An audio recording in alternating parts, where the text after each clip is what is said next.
سب سے اولا والا ہمارا نبی، سب سے بالا والا ہمارا نبی۔ الحمدللہ رب العالمین والصلاة والسلام علی خاتم النبیین اما بعد فاعوذ باللہ من الشیطان الرجیم بسم اللہ الرحمن الرحیم۔ الصلاة والسلام علیک یا رسول اللہ وعلی آلک واصحابک یا حبیب اللہ۔ الصلاة والسلام علیک یا نبی اللہ وعلی آلک واصحابک یا نور اللہ۔ مدنی چینل کے ناظرین، پروگرام عشق رسول صلی اللہ تعالی علیہ وآلہ وسلم کے رنگ آپ ملاحظہ کر رہے ہیں۔ آئیے درود پاک کی فضیلت کو اپنے پروگرام میں شامل کرتے ہیں۔ اللہ کے پیارے پیارے آخری نبی محمد مدنی رسول عربی صلی اللہ تعالی علیہ وآلہ وسلم کا فرمان عالی شان ہے کہ جو شخص روزانہ 1000 بار مجھ پر درود پاک پڑھے وہ مرے گا نہیں جب تک جنت میں اپنی جگہ نہ دیکھ لے۔ صلو علی الحبیب صلی اللہ علی محمد صلی اللہ علیہ وسلم، صلاۃ و سلاما علیک یا رسول اللہ۔ اسلام اللہ تبارک و تعالیٰ کی وہ نعمت عظیمہ ہے کہ جس کا جتنا شکر ادا کیا جائے اتنا کم ہے، کیونکہ اسلام ہی وہ نعمت ہے جس کے بدلے دنیا اور آخرت کی بہت ساری نعمتیں ملتی ہے، اور آخرت کی تمام ہی نعمتیں یعنی دخول جنت، رضا الہی وغیرہ یہ اسلام کی بدولت ہے۔ اسلام اللہ تبارک و تعالیٰ کا پسندیدہ دین ہے، اور اللہ تعالیٰ نے تمام ادیان میں دین اسلام ہی کو اپنے محبوب صلی اللہ علیہ وسلم اور پسندیدہ بندوں یعنی انبیاء کرام علیہم الصلاۃ والسلام کے لیے قبول فرمایا، پسند فرمایا۔ اب رہتی دنیا تک اسلام کی تعلیمات ہی کے ذریعے بندہ رب تعالیٰ کی معرفت اور رسول اللہ صلی اللہ تعالی وسلم کی بارگاہ میں مقبولیت حاصل کر سکتا ہے۔ اسلام اور عشق رسول یہ ایک ایسی چیز ہے کہ ان دونوں کو ایک ساتھ ہی دیکھا جا سکتا ہے، یہ الگ نہیں ہو سکتے، کیونکہ جس کے اندر عشق رسول نہیں، نبی کریم صلی اللہ علیہ وسلم کی محبت نہیں، اس کا اسلام کامل نہیں ہو سکتا۔ میرے آقا فرماتے ہیں لا یؤمن احدکم حتی اکون احب الی من والدہ وولدہ والناس اجمعین، او کما قال علیہ السلام۔ کوئی بھی شخص اس وقت تک مومن نہیں ہو سکتا جب تک کہ میں یعنی نبی کریم علیہ السلام اس کو، اس کے والدین، اس کی اولاد اور تمام جہان والوں سے زیادہ پیارا نہ ہو جاؤں۔ تو عشق رسول ایمان کا تقاضا ہے، اسلام کا تقاضا ہے، اور نبی کریم علیہ السلام کی محبت کا تقاضا ہے کہ ان کی لائی ہوئی شریعت یعنی اسلام سے محبت کی جائے۔ اللہ تبارک و تعالیٰ نے ہمیں گھر بیٹھے اسلام کی نعمت عطا فرمائی، یہ اللہ کا کرم ہے۔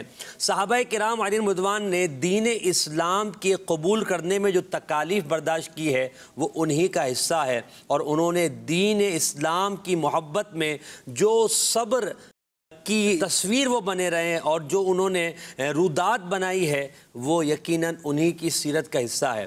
آج ہم بات کریں گے قبول اسلام کے واقعات میں انداز عشق۔ جی ہاں، عشق رسول صلی اللہ علیہ وسلم کا وہ نرالا انداز صحابہ کرام علیہم رضوان کا کہ جب وہ اسلام لے کر آتے، ایمان لے کر آتے، نبی پاک کے دست حق پرست پر بیعت کرتے، نبی پاک کے دین میں داخل ہوتے، کوئی چہرہ مصطفیٰ کو دیکھ کر ایمان لایا، کوئی نبی پاک کی آواز کو سن کر ایمان لایا، کوئی حضور سے تلاوت قرآن سن کر ایمان لایا، کوئی معجزات کو دیکھ کر ایمان لایا، کوئی نبی کریم علیہ السلام کی نشانیاں دیگر کتابوں میں پڑھ کر ان کو ملاحظہ کرنے کے بعد ایمان لایا۔ یقیناً ہر ایک کا اپنا انداز ہے، مگر وہ دور وہ تھا کہ جب وہ ایمان لاتے تھے تو ان کا امتحان بھی بڑا سخت ہوا کرتا تھا۔ کفار کی طرف سے پہنچنے والی تکالیف ان کے عشق رسول میں اضافے کا ذریعہ بنتی تھی، چاہے وہ صدیق اکبر ہوں، چاہے وہ بلال حبشی ہوں، چاہے وہ حضرت عثمان ابن عفان ہوں، چاہے وہ حضرت امیر حمزہ ہوں، چاہے وہ حضرت عمر فاروق اعظم ہوں، چاہے وہ اور صحابہ کرام علیہم رضوان ہوں۔ ہم ذرا ان کے واقعات کو پڑھتے ہیں، اور دین اسلام کی تاریخ کا یہ ایک روشن ایسا باب ہے کہ جس کا جب بھی مطالعہ کیا جاتا ہے ایمان تازہ ہوتا ہے، عشق صحابہ، عشق رسول بڑھتا ہے۔ تو صحابہ کرام جب ایمان لے کر آئے تو ان کا ایمان لانے کا انداز اور واقعہ کیا تھا، اور ساتھ میں جب اسلام لے آئے تو پھر ان کے ساتھ جو تکالیف آئی اور ان کا عشق رسول بڑھتا گیا، محبت الہی بڑھتی گئی، دین پر استقامت بڑھتی گئی، وہ کوہ استقامت بن کر دین پر عمل پیرا رہے، مگر دین سے ایک ذرہ برابر پیچھے ہٹنا ان کے لیے ممکن نہ تھا۔ یہ ان کے عشق رسول کے کمال کا تقاضا تھا، اور وہ نظارہ تھا جو چشم فلک نے دیکھا کہ صحابہ کرام علیہم رضوان اسلام لانے کے بعد کس طرح نبی کریم علیہ السلام سے والہانہ محبت کرتے تھے۔ آج ہم بات کریں گے قبول اسلام کے واقعات میں عشق کے نرالے انداز۔ انشاءاللہ آئندہ ہفتے بھی ہمارا یہی موضوع ہوگا، اب ہمارے ساتھ رہیے۔ آج ہمارے ساتھ محمد منعم اتاری مدنی ہیں، ان سے انشاءاللہ ہم قبول اسلام کے صحابہ کرام کے بعض واقعات کو سنیں گے، ان سے ملنے والے درس کو بھی سنیں گے، اور اپنے اندر عشق رسول صلی اللہ علیہ وسلم اور نعمت اسلام کی اہمیت کو بڑھانے کی کوشش کریں گے، کیونکہ ان الدین عند اللہ الاسلام، بے شک دین اللہ کے نزدیک اسلام ہی ہے۔ تو ہمیں اسلام کی قدر کرنی چاہیے اور اسلام کی پر استقامت کے لیے رب کی بارگاہ میں دعا کرنی چاہیے۔ منیم بھائی میں آپ کی طرف آؤں گا، یہ تمہیدی کلمات یقیناً آپ نے بھی سماعت کی، ناظرین نے بھی سنے۔ اسلام اللہ کی بڑی پیاری نعمت ہے۔ اچھا، ہم پہلے بات کرتے ہیں تمام انبیاء سے، انبیاء کرام علیہم رضوان کے بعد سب سے افضل شخصیت سیدنا صدیق اکبر رضی اللہ تعالی عنہ کے بارے میں، کیونکہ دیکھیں صحابہ کرام میں سب سے افضل وہی ہیں۔ اچھا، پھر سب سے پہلے ایمان لانے والے بھی وہی ہیں۔ میں چاہوں گا کہ سیدنا صدیق اکبر کا قبول اسلام کا واقعہ کیا اسباب تھے، کس انداز میں وہ اسلام لے کر، اور اسلام لانے کے بعد یا اس دوران ان کا نبی پاک علیہ السلام سے عشق کا، محبت کا والہانہ انداز کیا تھا؟ محسن بھی یقیناً تمام صحابہ کرام کا جو انداز رہا ہے اسلام قبول کرنے کے بعد آقا علیہ السلام سے محبت کا، وہ انتہائی والہانہ انداز تھا، اور جس نے بھی اسلام قبول کیا نا، اس کے بعد انہوں نے اپنا سب کچھ آقا علیہ السلام کے نام پر قربان کر دیا، حتیٰ کہ اپنے بچے بھی قربان کر دیے، خود کو بھی قربان کر دیا، اور سب سے جو انسان کو سب سے پیاری چیز ہوتی ہے وہ اپنی جان ہی ہوتی ہے۔ جان جیسی متاع عزیز بھی آقا علیہ السلام کے قدموں پہ قربان کر دی۔ یا رسول اللہ آپ حکم کریں، جو آپ فرماتے جائیں گے وہ ہم کرتے چلے جائیں گے۔ یہ صحابہ کرام علیہم رضوان کا انداز تھا۔ آپ دیکھیں حضرت عمر بن خطاب رضی اللہ تعالیٰ عنہ، آپ فرمایا کرتے تھے کہ ایک دور وہ بھی تھا کہ جب ہم سے اونٹ بھی ایک لائن میں سیدھے کھڑے نہیں ہوتے تھے۔ آج آقا علیہ السلام کے قدموں کا صدقہ ہے، آج آقا علیہ السلام کا دامن جب سے تھاما ہے، آج حکومت بھی ہے، اور ساتھ میں آپ فرمایا کرتے تھے اِنَّ كُنَّا أَذَلَّ قَوْمٍ، ہم تو ایک ایسی قوم تھے کہ جن کی کوئی عزت نہ تھی، کوئی قدر نہ تھی۔ جب سے آقا کا دامن تھاما ہے، اللہ نے عزتیں عطا فرما دی ہیں۔ یعنی اسلام کی حقانیت جب ان پر واضح ہوتی چلی گئی، پھر انہوں نے اپنا سب کچھ اسلام کے نام پہ قربان کر دیا۔ اگر ہم بات کرتے ہیں حضرت سیدنا صدیق اکبر رضی اللہ تعالی عنہ کی، تو حضرت سیدنا صدیق اکبر رضی اللہ تعالی عنہ یہ وہ عظیم ہستی ہیں، زمانہ جاہلیت ہو یا زمانہ اسلام ہو، ہر دور میں آپ ممتاز رہے ہیں۔ زمانہ جاہلیت میں بھی آپ نے کوئی ایسا کام نہیں کیا جو مروت کے خلاف ہو، اخلاق کے خلاف ہو۔ اس زمانے میں بھی لوگ آپ کی عزت کیا کرتے تھے، آپ کو قدر کی نگاہ سے دیکھا کرتے تھے۔ اس دور میں بھی آپ نے کوئی خلاف تہذیب کام نہ کیا۔ اس دور میں بھی آپ نفاست پسند تھے، نظافت پسند تھے، اور اعلیٰ اور عمدہ اخلاق کے آپ مالک تھے۔ لیکن جب آقا علیہ السلام کے حوالے سے آپ کو معلوم ہوا، کیونکہ آقا علیہ السلام سے جو آپ کی دوستی ہے، آقا علیہ السلام سے جو تعلق ہے، یہ قبول اسلام سے پہلے کا تھا۔ ایک عرصہ ہوا تھا ان سے تعلق کو، جب سیدنا صدیق اکبر رضی اللہ تعالیٰ عنہ کی عمر 16 سال تھی اور آقا علیہ السلام کی عمر 18 سال تھی، یا ان کی عمر 18 سال تھی اور آقا علیہ السلام کی عمر 20 سال تھی۔ تو اس وقت سے آقا علیہ السلام سے تعلق مضبوط ہوا۔ پھر جب آقا علیہ السلام کی شادی ہو گئی تو پھر محلہ بھی ایک ہو گیا، حضرت خدیجہ رضی اللہ تعالیٰ عنہا والے اسی محلے میں آ گئے، اور اسی جگہ پر حضرت سیدنا صدیق اکبر رضی اللہ تعالیٰ عنہ کا گھر بھی قریب میں تھا۔ تو یوں مزید دوستی مضبوط ہوتی چلی گئی، اور یوں اٹھنا بیٹھنا بھی ایک ساتھ ہوتا چلا گیا۔ اور جب سیدنا صدیق اکبر رضی اللہ تعالیٰ عنہ کی عمر جو ہے وہ 38 سال ہوئی ہے، اس وقت آپ نے اسلام قبول کیا ہے۔ اب اسلام آپ نے قبول کیسے کیا، اس کے مختلف واقعات ملتے ہیں، اور روض العنف کے اندر الگ طریقے سے واقعہ لکھا ہوا ہے، اسی طرح ریاض النظرہ کے اندر ایک الگ انداز میں واقعہ ملتا ہے، اس طرح ازالۃ الخفا کے اندر الگ انداز میں ان کا واقعہ ملتا ہے۔ جو مشہور و معروف واقعہ ہے آپ کے قبول اسلام کا، وہ یہ ہے کہ آپ رضی اللہ تعالیٰ عنہ گئے تھے شام تجارت کے سلسلے میں۔ وہاں پر آپ گئے، وہاں پر آپ نے خواب دیکھا، اور خواب دیکھنے کے بعد آپ وہاں کے ایک راہب تھا جس کا نام بحیرہ تھا، اس کے پاس گئے اور اس کو آپ نے اپنا خواب سنایا۔ جب آپ نے اس کو اپنا خواب سنایا تو اس نے پوچھا کہاں سے آئے ہو؟ آپ نے کہا مکہ سے آیا ہوں۔ کون سے قبیلے سے تعلق ہے؟ کہا قریش سے تعلق رکھتا ہوں۔ کہا کہ جو خواب تم سنا رہے ہو، اگر تمہارے اس خواب کو اللہ نے سچ کر دکھایا تو اس کی تعبیر یہ ہے کہ ایک نبی مبعوث ہوگا، یعنی نبی آخر الزمان آئے گا، اور تم اس کی زندگی میں، اس کی حیات میں اس کے وزیر بنو گے، اور اس کے ظاہری وصال کے بعد تم اس کے جانشین بنو گے۔ یعنی یہ واقعہ اس نے بتایا، یعنی راہب نے آپ کو، یہ بحیرہ نامی راہب نے آپ کو اس کی یہ تعبیر بتائی۔ اب یہ واقعہ آپ نے کسی سے ڈسکس نہیں کیا، کسی کو نہیں بتایا، اس کو آپ نے راز ہی رکھا۔ اور جب آقا علیہ السلام نے اعلان نبوت فرمایا کہ لوگوں میں اللہ کا نبی ہوں، سیدنا صدیق اکبر ان کے پاس پہنچے تو آقا علیہ السلام نے اسی واقعے کو دلیل کے طور پر پیش کیا۔ کہا ہے صدیق وہ واقعہ راہب والا تمہیں یاد ہے؟ جب یہ سننے کی دیر تھی آپ آقا علیہ السلام کے ساتھ لپٹ گئے، گلے لگایا، آقا علیہ السلام کا نام کا کلمہ پڑھا اور آقا علیہ السلام پر ایمان لے آئے۔ ایک یہ آپ کے یعنی قبول اسلام کا واقعہ ملتا ہے۔ اور اسی ازالۃ الخفا کے اندر لکھا آپ ایک مرتبہ ایک درخت کے نیچے بیٹھے تھے اور اس کی ٹہنی نا آپ کی طرف جھک گئی، حتیٰ کہ آپ کے سر مبارک کو لگنے لگی۔ آپ پریشان ہو گئے کہ یہ کیا ہو رہا ہے۔ جب آپ نے یعنی یہ معاملہ ہوا تو اس وقت آپ کو آواز آئی، درخت سے آواز آئی کہ ایک نبی مبعوث ہوگا اور تم اس کے ساتھ رہنا، تم اس پر ایمان بھی لے آنا، تم اس کے حبیب بن کے رہنا۔ تو سیدنا صدیق اکبر رضی اللہ تعالیٰ عنہ کہتے ہیں کہ اس کا نام کیا ہوگا، کچھ وضاحت سے بتاؤ۔ تو پھر وہیں اسی درخت سے آواز آئی کہ اس کا نام محمد بن عبداللہ ہوگا۔ پھر حضرت صدیق اکبر کہتے ہیں کہ میں نے اسے کہا کہ جب وہ نبی مبعوث ہو تم مجھے بتا دینا۔ اور جب آقا علیہ السلام کی بعثت ہوئی، آقا علیہ السلام نے اعلان نبوت فرمایا تو اس درخت سے آواز آئی تھی سیدنا صدیق اکبر رضی اللہ تعالیٰ عنہ کو کہ اے ابو قحافہ کے بیٹے، وہ نبی آ چکا، تم اس پر ایمان لے آؤ۔ سیدنا صدیق اکبر رضی اللہ عنہ کہتے ہیں کہ اس کے بعد میں آقا علیہ السلام پر ایمان لے آیا، اور آقا علیہ السلام کو نا ان کے ایمان لانے کی سب سے زیادہ خوشی ہوئی۔ وہ صدیق اکبر بیان کرتے ہیں کہ میرے ایمان لانے کے بعد سب سے زیادہ میرے ایمان لانے پر آقا علیہ السلام خوش ہوئے، اور آقا علیہ السلام نے تو اتنا ارشاد فرمایا جس کو بھی میں نے دین کی دعوت دی، جس کو بھی میں نے ایمان کی دعوت دی، اسلام کی دعوت دی، اس نے کچھ تذبذب کا شکار ہوا، کسی نے دلیل مانگی، کسی نے معجزہ مانگا، صدیق اکبر وہ واحد شخصیت ہیں، ادھر میں نے اسلام پیش کیا، ادھر انہوں نے فوراً قبول کر لیا۔ اس لیے آپ کا نام بھی صدیق اکبر ہے۔ اللہ تبارک و تعالیٰ نے آپ کو بڑی شان اور عظمت عطا فرمائی، یعنی محبت کا نرالا انداز اور عشق کا انوکھا رنگ تھا یہ کہ ادھر آقا نے اعلان کیا ہے اور صدیق اکبر فوراً جو ہے آپ نے اسلام قبول کیا۔ یوں کہیے کہ وہ انتظار کر رہے تھے کہ کب اعلان ہو اور کب میں جو ہے شرف قبول پا کر جو ہے ان کی صحبت اختیار کروں اور وہ جو بشارت ملی وہ مجھے مل جائے۔ تو یقیناً یہ صدیق اکبر رضی اللہ تعالیٰ کی شان بھی ہے۔ اچھا پھر یہ جو ہے کہ صدیق اکبر ایمان تو لے آئے، اب ایمان لانے کے بعد صدیق اکبر رضی اللہ تعالیٰ نے یقیناً نیکی کی دعوت دی، عشرہ مبشرہ کے کئی اصحاب جو ہے وہ اس میں ایمان لے کر آئے۔ صدیق اکبر رضی اللہ تعالیٰ عنہ کو نعمت اسلام کی کتنی قدر تھی، اور وہ کیا چاہتے تھے کہ جو نعمت مجھے ملی ہے وہ دوسروں تک بھی پہنچے، اور اس حوالے سے انہوں نے تکلیفیں برداشت کی اور محبت رسول میں انہوں نے وہ جو کام کیا اس کے بارے میں بھی آپ ذکر فرمائیں۔ سیدنا صدیق اکبر رضی اللہ تعالیٰ عنہ جب آقا علیہ السلام پر ایمان لے آیا نا تو انسان کو اپنی زندگی کے اندر تین چیزوں سے بڑا پیار ہوتا ہے۔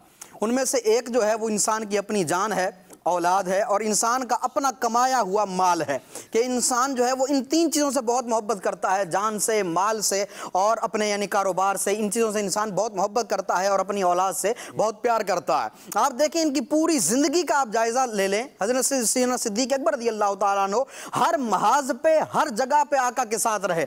ایک تو ہوتا ہے نا کہ بندہ دوستی کے اندر کسی سے دوستی لگا لیے تو خوشی میں ساتھ کھڑا ہے لیکن غمی کے اندر دور ہو جاتا ہے، ایسا کبھی نہیں ہوا۔ سیدنا صدیق اکبر خوشی میں بھی آقا کے ساتھ ہیں، غمی میں بھی آقا کے ساتھ ہیں۔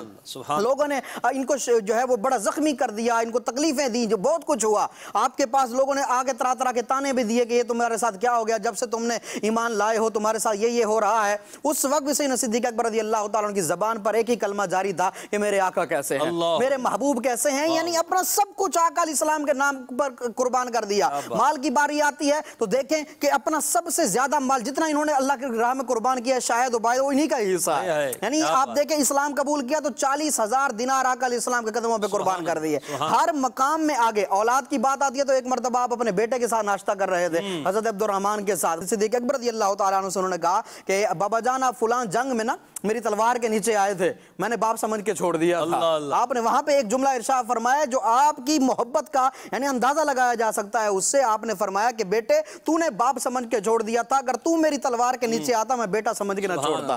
کیوں؟ اس لیے کہ آقا آقا علیہ السلام سے پیار ہی ایسا تھا۔ اور آپ دوسری بات دیکھیں، ہر محاذ پہ اول رہے، ایمان لانے میں سب سے پہلے صدیق اکبر رضی اللہ تعالیٰ عنہ ہے، سب سے پہلے مبلغ بھی آپ ہیں، کعبے کے سین میں جنہوں نے سب سے پہلے خطبہ دیا وہ آپ ہیں، اور آقا علیہ السلام کو غار کے اندر جنہوں نے سب سے پہلے دودھ پلایا اور پھر خود نہ پیا، صرف آقا علیہ السلام کو پلایا، وہ بھی آپ کے حصے میں آیا۔ اسی طرح جو ہے وہ مسجد قباء کے اندر آقا علیہ السلام کے سر اقدس پر چادر کو تانا اور دنیا والوں کو خادم و مخدوم کا فرق بتایا، وہ بھی سیدنا صدیق اکبر، سب سے پہلے مسلم بھی، موحد بھی، سب سے پہلے خلیفہ بھی، اور اپنے والد کی زندگی میں جو سب سے پہلے خلیفہ بنے وہ بھی سیدنا صدیق اکبر ہے۔ ہر جگہ آقا کے ساتھ رہے ہیں، سفر میں بھی آقا کے ساتھ، حضر میں بھی آقا کے ساتھ، اور آپ دیکھیں کہ غار میں بھی آقا کے ساتھ اور آج مزار میں بھی آقا علیہ السلام کے ساتھ ہیں۔ اور آپ دیکھیں کہ انہوں نے ساری صعوبتیں برداشت کی، تکلیفیں برداشت کی، اور ساتھ میں دوسروں کو بھی دین کی طرف لے کر آئے۔ حضرت عثمان غنی رضی اللہ تعالیٰ عنہ کو دین کی دعوت دے کر ان کو بھی اسلام قبول کروایا۔ اس طرح اور بھی دیگر کئی صحابہ کرام ہیں جن پر انفرادی کوشش کر کے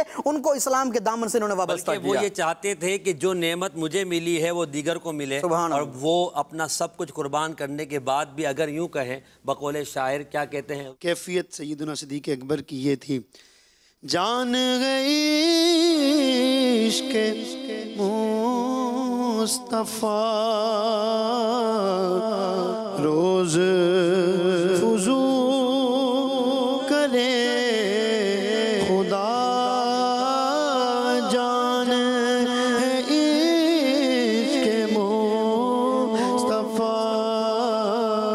روز فضو کرے خدا،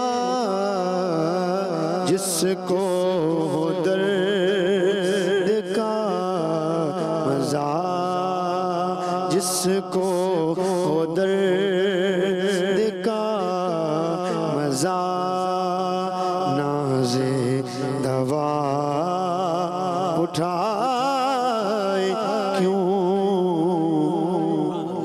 یقیناً یہ عشق رسول صلی اللہ علیہ وسلم کا درد اور اس کا لطف اور اس کا مزہ ہی کچھ اور ہے کہ وہ دنیا کی دواؤں سے یوں کہ یہ کہ اس کا درد ختم نہیں ہوتا، بلکہ یہ درد جتنا بڑھتا ہے اتنا ہی جو ہے لطف میں اضافہ ہوتا ہے اور آخرت کی نعمتوں میں اضافہ ہوتا ہے۔ حضور تاج الشریعہ کہتے ہیں نا، وہ جو حضرت عبدالرحمن ابو بکر والا واقعہ سنایا گیا کہ اگر تم میری تلوار کے نیچے ہوتے تو میں تم یہ نہ دیکھتا کہ تم جو میرے بیٹوں میں، دیکھتا کہ تم دشمن نبی ہو تو میں تمہارا کام تمام کر دیتا۔ وہ کہتے ہیں کہ نبی سے جو ہے بیگانہ اسے دل سے جدا کر دے، پیدر مادر برادر جان و دل ان پر فدا کر دے۔ نبی سے جو ہے بیگانہ اسے دل سے جدا کر دے، نبی سے جو ہے بیگانہ اسے دل سے جدا کر دے، پیدر مادر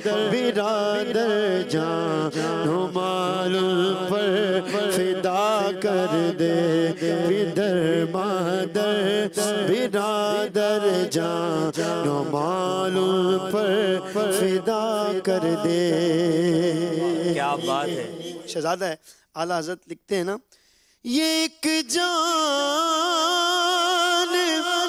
کیا ہے اگر ہو کروڑوں،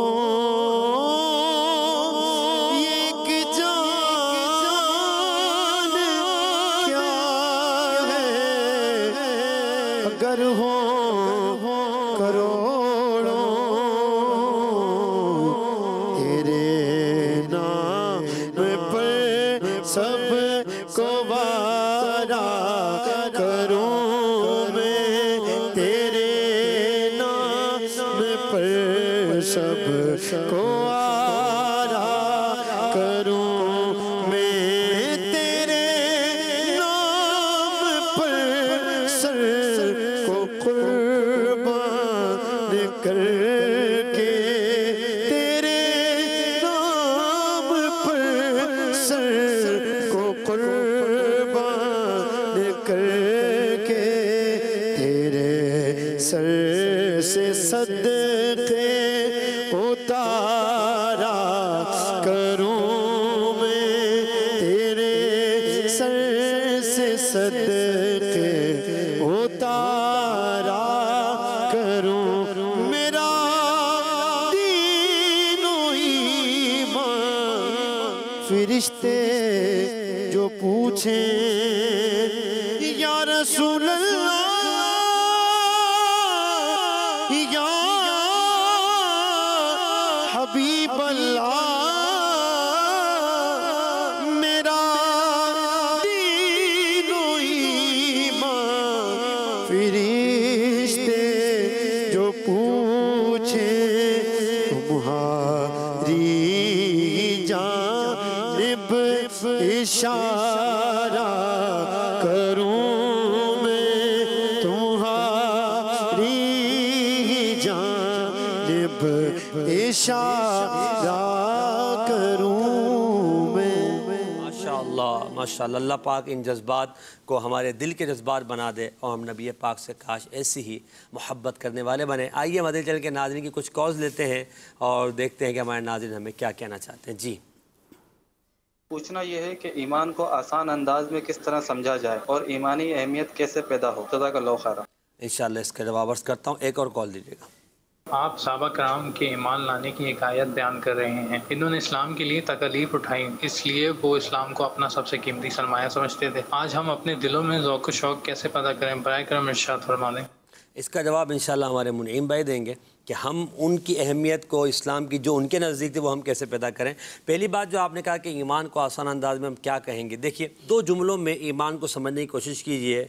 جو اللہ اور اس کے رسول صلی اللہ علیہ وسلم نے حکم دیا اس کو مان لینا، اس پر عمل کرنا، اور جس سے اللہ اس کے رسول نے منع فرما دیا اس سے اپنے آپ کو روک لینا، یہ ایمان اور یہ اسلام ہے. لہٰذا ہم ایمانیات کی ڈیٹیل میں اگر جائیں گے تو بہت کچھ ہے. 2 جملوں میں جو میں نے عرض کیا اس کو ہم آسان انداز میں سمجھ لیں. اللہ و رسول صلی اللہ علیہ وسلم کے بتائے ہوئے کام، بتائے ہوئے طریقے، بتائے ہوئے عقائد، ان کو ماننا، ان پر عمل کرنا، اور جن سے منع کیا ان سے بچ جانا، یہ ایمان ہے. اللہ میں ایمان پر استقامت عطا فرمائے. منیم بھائی وہ جذبہ، وہ اہمیت کیسے پیدا ہو؟ یقیناً سی بات ہے وہ جذبہ تو انہی لوگوں کا حصہ تھا، لیکن ان لوگوں کے نقش قدم پر چلنا یہ ہمیں حکم دیا گیا ہے. اور یہاں پر یہ بات بہت زیادہ اہم ہے کہ ہم غور کریں کہ دین پر چلنا ان کے لیے مشکل تھا یا ہمارے لیے مشکل ہے.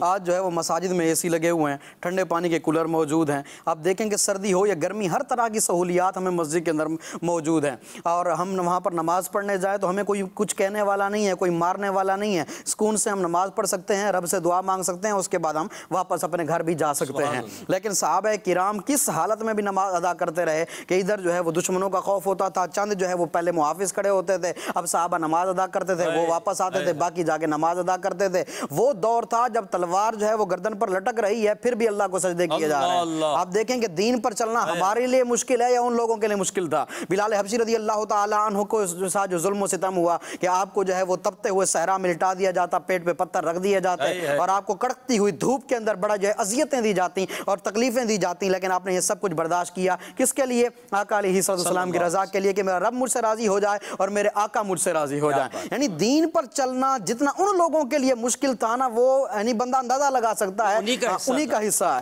مطالعہ وغیرہ کر کے اور نیک لوگوں کی صحبت میں بیٹھ کر اب جو ہے وہ جذبہ، وہ تڑپ تو ہمارے اندر نہیں آ سکتی، کیونکہ ان لوگوں نے جس انداز میں دین کے لیے مشکلات برداشت کی ہیں وہ انہی کا حصہ ہے. لیکن اگر ہم ان کی سیرت کا مطالعہ کریں اور دیندار لوگوں کے ساتھ اپنا اٹھنا بیٹھنا رکھیں اور ان کی صحبت میں رہیں تو پھر یہ ہمارے اندر جذبہ آ سکتا ہے کہ ہم جو ہے خود بھی دین پر عمل کریں. آپ دیکھیں امام حسین رضی اللہ تعالیٰ عنہ نے دین بچانے کے لیے اپنا سر بھی کٹا دیا اور خاندان کے کئی لوگوں کو جو ہے قربان کر دیا. یہ کس لیے؟ صرف دین بچانے کے لیے. آج ہم غور کریں کہ اس دین کو سیکھنے کے لیے ہم نے وقت بھی نہ نکالا. یعنی بندہ نیک لوگوں کے ساتھ بیٹھے گا، دیندار لوگوں کے ساتھ بیٹھے گا، جن کے سینے میں دین کا درد ہے ان کے ساتھ بیٹھے گا تو یہ درد اور یہ دین کی جو تڑپ ہے، جو لگن ہے، یہ بھی ہمارے دلوں میں آئے گی. وگرنہ ظاہر سی بات ہے کہ جب بندے کا اٹھنا بیٹھنا ہی ایسے لوگوں کے ساتھ ہو جو سارا دن جو ہے وہ دین سے دور ہی رہتے ہیں تو پھر بندے کا دل ہی سخت ہو جاتا ہے. مطالعہ جیسے آپ نے کہا کہ مطالعہ بہت ضروری ہے. پھر ایسے بیانات سنے عشق رسول پر مبنی صحابہ کرام کے واقعات،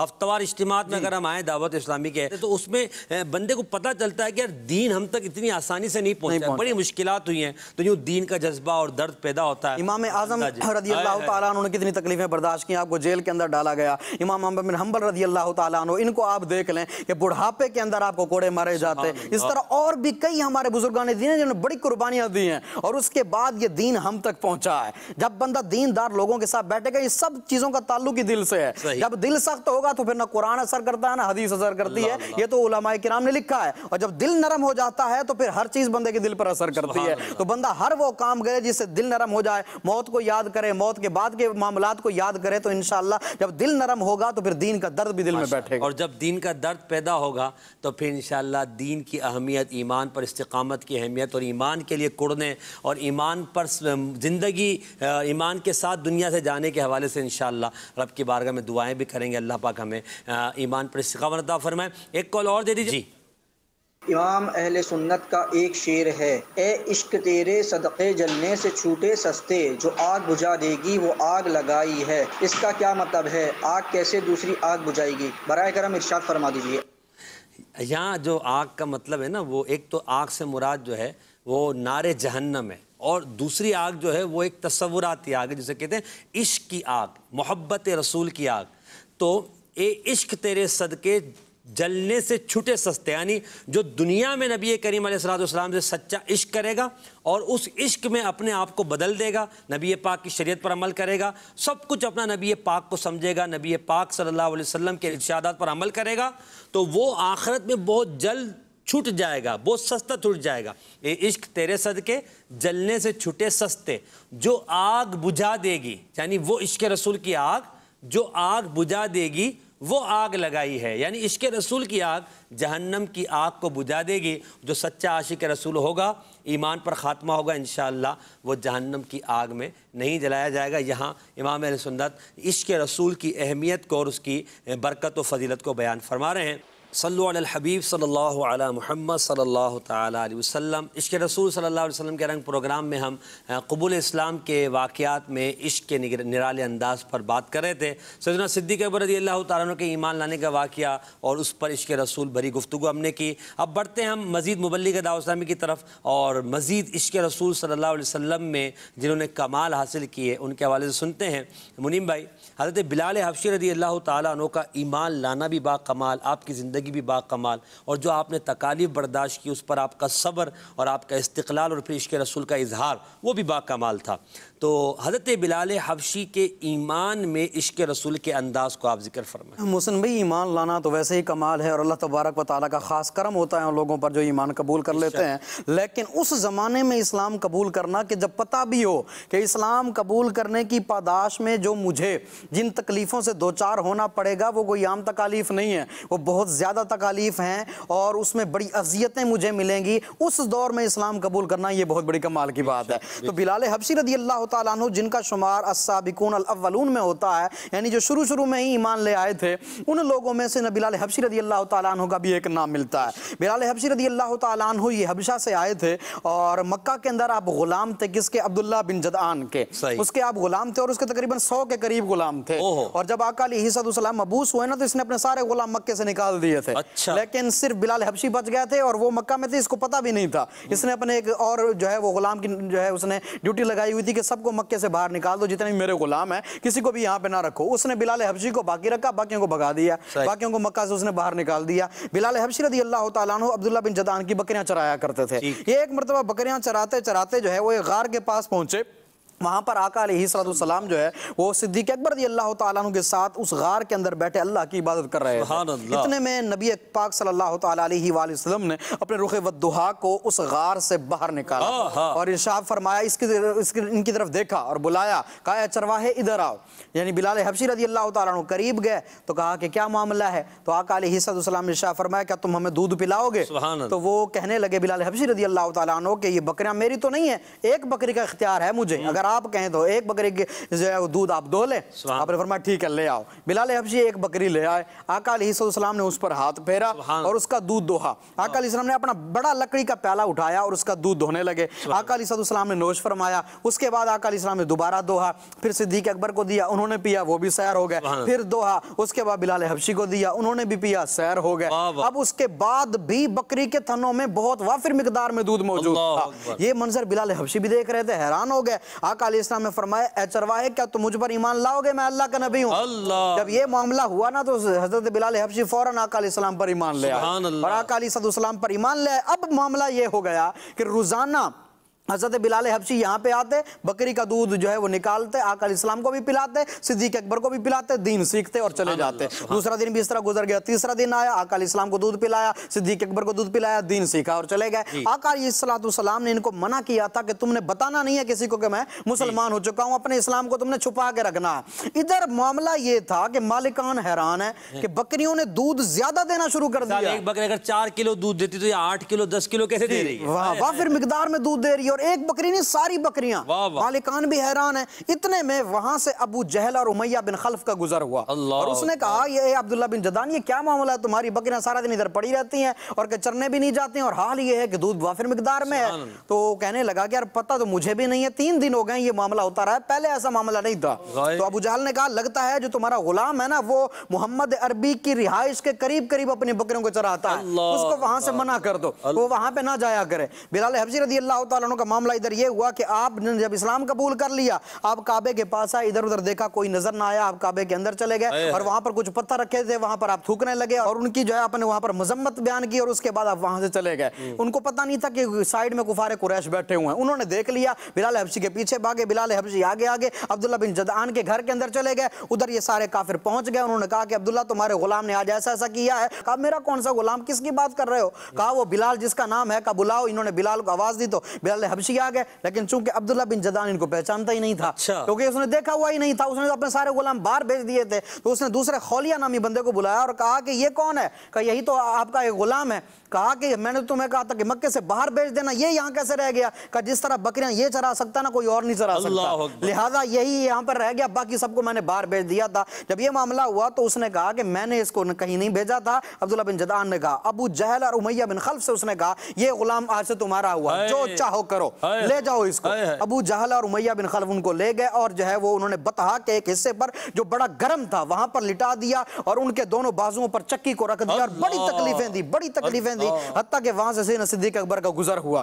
صدیق اکبر نے جب یہ معاملہ دیکھا، کہا امیہ یہ تم کیا کر رہے ہو، خدا کا خوف کرو، یہ کیا معاملہ ہے، تم اس سے انتقام لے رہے ہو، اس طرح کا معاملہ کر رہے ہو؟ تو حضرت صدیق اکبر سے وہ کہنے لگا کہ اگر تمہیں اتنا ہی افسوس ہو رہا ہے تم ایسا کرو اپنا فستاس نامی جو تمہارا غلام ہے وہ مجھے دے دو۔ وہ پیشے سے لوہار تھا اور بڑا قابل بندہ تھا، تو اس نے کہا کہ وہ غلام جو ہے وہ مجھے دے دیں، بدلے میں یہ لے لیں۔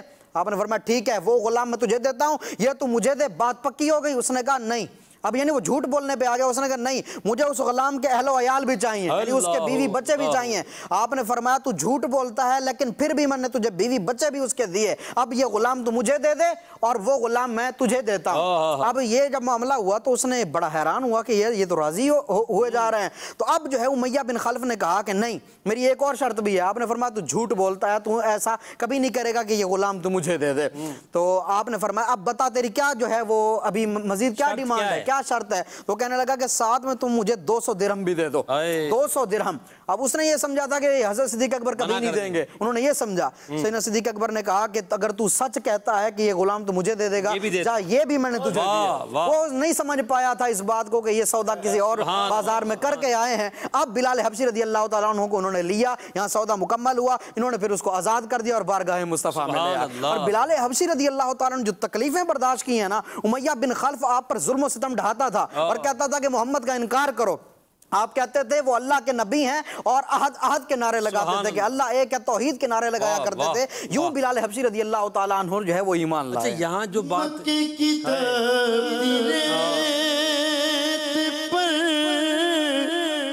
کہتے تھے یہ بلال مکے کی تپتی ریت پر، کہتے تھے یہ بلال اس کے نبی کی مجھ کو سزا بار بار دو، اس کے نبی میں مجھ کو سزا بار بار دو۔ جی جی جب وہ آزاد ہو گئے اور پھر صدیق اکبر نے خرید کر رسول اللہ صلی اللہ علیہ وسلم کی بارگاہ میں پیش کر دیا تو کہا یا رسول اللہ آپ کے لیے ہی خریدا ہے اور آپ ہی کے لیے ہیں. تو شاعر نے اس کیفیت کو بھی بیان کیا اور وہ کہتے ہیں بلال تجھ پر نثار جاؤں کہ خود نبی نے تجھے خریدا. بلال تجھ پر نثار جاؤں کہ خود نبی نے تجھے خریدا. نصیب ہو تو نصیب ایسا نصیب ہو تو واللہ نصیب ایسا واللہ غلام ہو تو بلال جیسا بلال جیسا نصیب ہو تو واللہ نصیب ایسا ایسا غلام ہو تو بلال جیسا.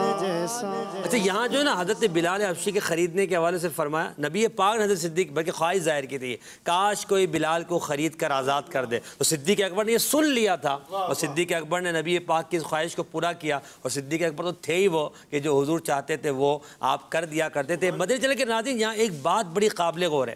ابو جہل ایمان نہیں لایا تھا منیم بھائی, مومن تو تھا نہیں, مگر وہ بھی یہ بات جانتا تھا کہ محمد عربی صلی اللہ علیہ وسلم کو اللہ نے یہ طاقت دی ہے کہ ان کی بارگاہ میں جب بکریاں چلی جاتی ہیں اگر وہ سوکھے تھن والی ہوں تو ان کے تھن دودھ سے بھر جاتے ہیں, اور وہ عام طور پر دودھ دینے والی ہو تو ان کے دودھ میں اضافہ ہو جایا کرتا ہے. یعنی وہ کام کر دیتے ہیں جو ایک عام آدمی نہیں کر سکتا.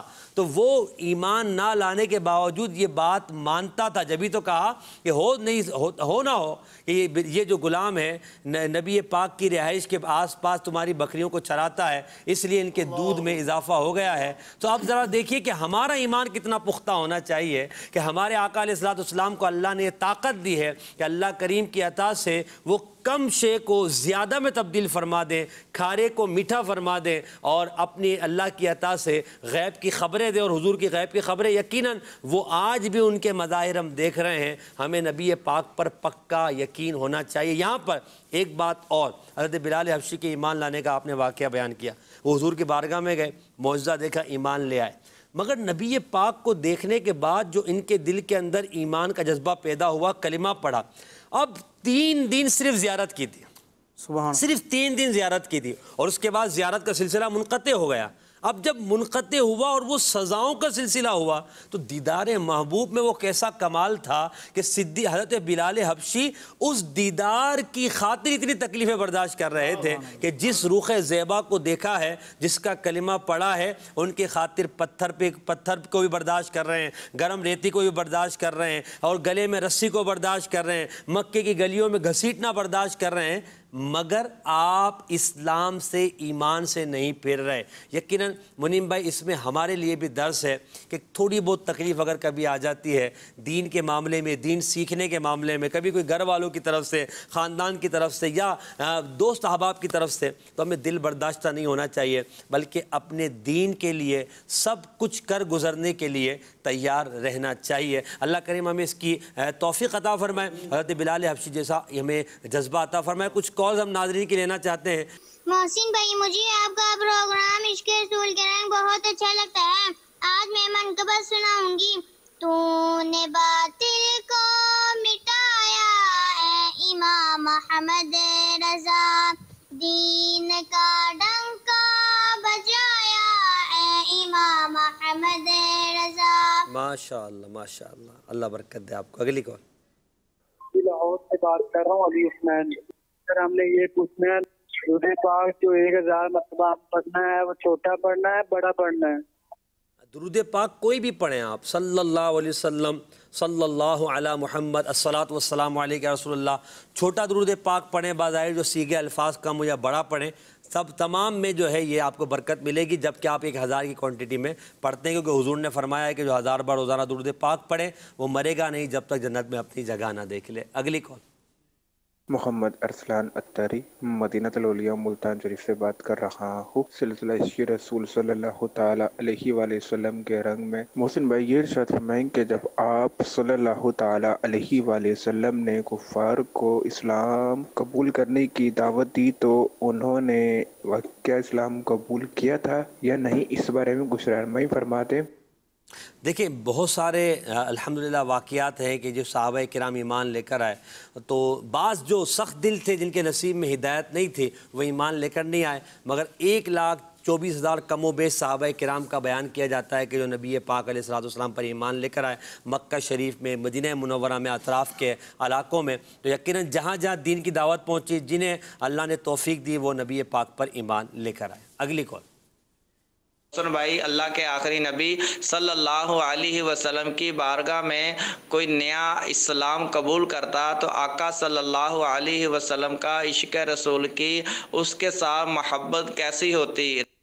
دیکھیں جو بھی اسلام لے کر آتا یقیناً نبی پاک علیہ السلام کو اس سے خوشی ہوتی تھی کہ وہ اللہ کے دین کی طرف آیا ہے، مگر بعض لوگ وہ ہوتے تھے کہ جن کے ایمان لانے سے نبی پاک علیہ السلام کو بہت زیادہ خوشی ہوتی، جیسے صدیق اکبر رضی اللہ تعالیٰ عنہ کا ایمان ہے، حضرت عمر فاروق کا ایمان لانا، حضرت امیر حمزہ کا ایمان لانا ہے۔ تو بعض اشخاص وہ ہیں، بعض حضرات وہ ہیں کہ جن کے ایمان لانے سے اسلام کو بہت قوت ملی، تو آقا علیہ السلام کو اس کی بڑی خوشی ہوا کرتی تھی۔ ورنہ اگر عام آدمی بھی یعنی عام طور پر جو بھی ایمان لاتا تھا، یہ نبی پاک علیہ السلام کے لیے راحت کا سبب ہے۔ آج بھی قیامت تک جو لوگ ایمان لے کر آئیں گے نبی پاک کو اس کا ثواب ملے گا، اور نبی پاک اپنی قبر انور میں خوش ہوتے ہیں۔ بلکہ ہم جو نیک عمل کرتے ہیں وہ اعمال جو نبی پاک کی بارگاہ میں پیش کیے جاتے ہیں امت کے، تو نیک اعمال دیکھ کر نبی کریم علیہ السلام خوش ہوتے ہیں اور امت کے لیے دعا بھی فرماتے ہیں۔ اللہ پاک ہمیں نبی کریم علیہ السلام کی سچی محبت عطا فرمائے۔ اچھا، یہاں پہ منیم بھائی میں چاہوں گا کہ حضرت خالد بن ولید سیف اللہ جنہیں کہا جاتا ہے اللہ کی تلوار،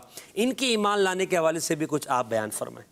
حضرت سیدنا خالد بن ولید رضی اللہ تعالیٰ عنہ یہ تو وہ صحابی ہیں جن کو جرنیل صحابہ میں شمار کیا جاتا ہے، اور وہ کمال کی شخصیت، سیف من سیوف اللہ ان کا جو ہے وہ لقب ہے کہ اللہ کی تلواروں میں سے ایک تلوار تھے، اور جس جنگ میں بھی جاتے تھے وہاں پر اللہ آپ کو فتح نصیب فرمایا کرتا تھا۔ اور شام کو فتح کرنے کے حوالے سے اور روم کے کئی واقعات، اور اسی طرح جنگ یمامہ کو جو ہے آپ نے مسلمہ کذاب کو جو آپ نے جس انداز میں آپ نے قتل کیا، اور اس کے علاوہ اور بھی کئی یعنی جنگجو صحابہ میں آپ کا ایک نام جو ہے وہ سر فہرست ہے۔ آپ رضی اللہ تعالیٰ عنہ پر جب آقا علیہ السلام کی حقانیت واضح ہوئی نا، تو پھر یہ اپنے علاقے سے چلے تھے اور دل میں یہی نیت تھی بس میں اب آقا علیہ السلام پر ایمان لے آؤں گا۔ اور حضرت عمر بن عاص بھی اور یہ حضرت خالد بن ولید ایمان بھی سفر میں ہی لائے تھے، یعنی اسی مہینے کے آغاز میں ہی آپ ایمان لائے تھے۔ اور حضرت عمر بن عاص جو ہے وہ وہاں سے حبشہ سے چلے تھے، یعنی عرب سے وہاں سے آئے، اور آقا علیہ السلام کی بارگاہ میں انہوں نے بھی حاضری دینی تھی کہ میں بھی اسلام قبول کروں گا۔ یہ دونوں ایک ساتھ آئے تھے، راستے میں ان کو حضرت خالد بن ولید ملے، یہ دونوں ایک ساتھ گئے اور آقا علیہ السلام کی بارگاہ کے اندر انہوں نے جا کر آقا علیہ السلام کے ہاتھ پر جو ہے وہ اسلام قبول کیا تھا۔ سورہ حدیبیہ میں غالباً انہوں نے کچھ واقعات دیکھے تو اسلام کی محبت ان کے دل کے اندر پیدا ہو گئی تھی، پھر بعد میں آئے تو ایمان لائے تھے۔ اور بھی کئی واقعات انہوں نے دیکھے تھے، دل میں یعنی باتیں بیٹھتی چلی گئی، اور ایک ساتھ ہی ان کے دل میں یہ خیال آیا کہ یہ جو آقا علیہ السلام کی فلاں معجزہ ہے، فلاں معاملہ ہے، یہ سارے معاملات یہ اپنی آنکھوں سے دیکھتے رہے، کیونکہ جنگ احد کے اندر نا یہ ان کی طرف سے تھے، کفار کی طرف سے، اور اس وقت بھی انہوں نے کئی ایسے معاملات دیکھے تھے، بعد میں بھی دیکھتے رہے، تو دل میں ان کے اسلام کی محبت بڑھتی چلی گئی۔ پھر آخرکار یہ آقا علیہ السلام کی بارگاہ میں آئے، پھر ایمان لے آئے، اور پھر ایک وقت وہ بھی آیا تھا کہ جب آقا علیہ السلام نے ایک حج کے موقع پر جو ہے اپنا حلق کروایا تھا، اور کچھ بال مبارک انہوں نے لیے اور اپنی ٹوپی کے اندر رکھ لیے تھے۔ آقا نے فرمایا تھا کہ یہ کیا کر رہے ہو؟ کہا یا رسول اللہ ان کو اپنے پاس سنبھال کے رکھوں گا، اللہ ان کے ذریعے میری مدد فرمائے گا۔ پھر آقا علیہ السلام کو یہ سن کر بڑی خوشی ہوئی، اور ارشاد فرمایا خالد جب تک یہ بال تمہارے پاس رہیں گے اللہ تمہاری مدد فرمائے گا، دین کے معاملے میں تمہاری مدد ہوتی رہے گی۔ اور وہ وقت بھی جو ہے آیا تھا کہ جب ایک جنگ کے اندر آپ کی ٹوپی مبارک گر گئی تھی، اور اس کے بعد جو ہے وہ صحابہ کرام نے دیکھا تھا کہ آپ ایسے پریشان ہو گئے کہ پتہ نہیں کیا ہو گیا ہے۔ آپ جو ہے اس وقت کہا جاتے کلنسوتی رحمکم اللہ، اللہ تم لوگوں پر رحم کرے، میری ٹوپی کو ہی مجھے اٹھا کے دے دے۔ ایک شخص آپ کی قوم کا تھا، وہ دوڑا، اس نے ٹوپی اٹھا کے آپ کو دی۔ بعد میں لوگوں نے پوچھا قبلہ خیر تو ہے، ایسا کیا ہو گیا تھا؟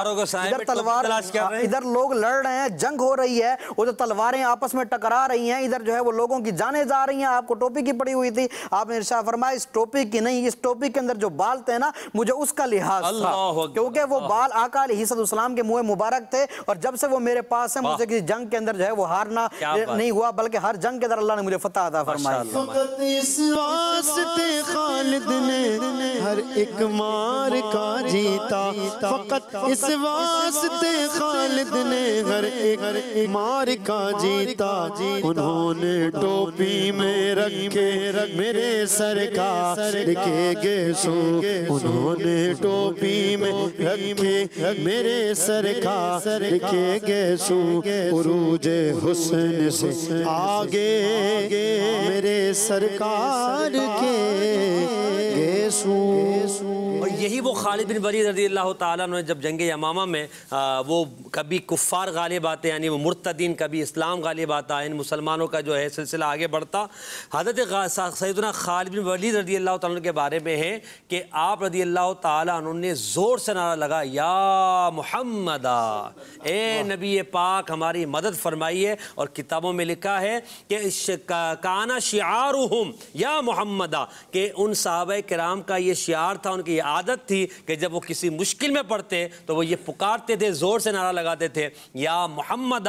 پھر جب یہ نعرہ لگایا تمام صحابہ نے نعرہ لگایا، اور پھر یک بار کی حملہ کیا تو مسیلمہ کذاب اور اس کے جو حواری تھے وہ میدان چھوڑ کر بھاگنے پر مجبور ہوئے، اور پھر وہ جھوٹا جو مدعی نبوت تھا اس کو سیدنا وحشی رضی اللہ تعالیٰ عنہ نے قتل کیا، اس پر ایک نیزہ مارا، کیونکہ وہ بھاگ رہا تھا، وہ جب بھاگ رہا تھا اور ایک دیوار کے پیچھے جا کر چھپ گیا، حضرت وحشی رضی اللہ تعالیٰ نے دیکھ لیا، جب حضرت وحشی نے دیکھا تو اس پر اتنی زور سے نیزہ مارا کہ اس کے سینے سے پار ہو گیا اور وہ واصل جہنم ہوا۔ تو یہ صحابہ کرام کا عشق رسول ہے، سیدنا خالد بن ولید ہو، سیدنا صدیق اکبر ہو، بلال حبشی ہو، جن کی بات اٹھا کر دیکھیں ان کے نرالے انداز ہیں، نرالے عشق کے ان کی باتیں ہیں، اللہ ان کے عشق کا انداز، ان کے عشق کا درد، ان کے عشق رسول صلی اللہ علیہ وسلم کا جو خوبصورت طریقہ تھا وہ ہمیں بھی عطا فرمائے، وہ لطف عطا فرمائے۔ ہم اپنے پروگرام کو شعر پر ختم کرتے ہیں، تو نعت خواں اس ٹائم پہ ہمارے عدنان مدنی شعر پڑھیں گے اور ہم اپنے پروگرام کو ختم کریں گے۔ یہ امام کہتے ہیں، انہیں جانا انہیں مانا نہ رکھا غیر سے کام، انہیں جانا انہیں مانا نہ رکھا غیر سے کام، للہ الحمد میں دنیا سے مسلمان گیا، للہ الحمد میں دنیا سے مسلمان گیا۔ سب سے اولا والا ہمارا نبی، سب سے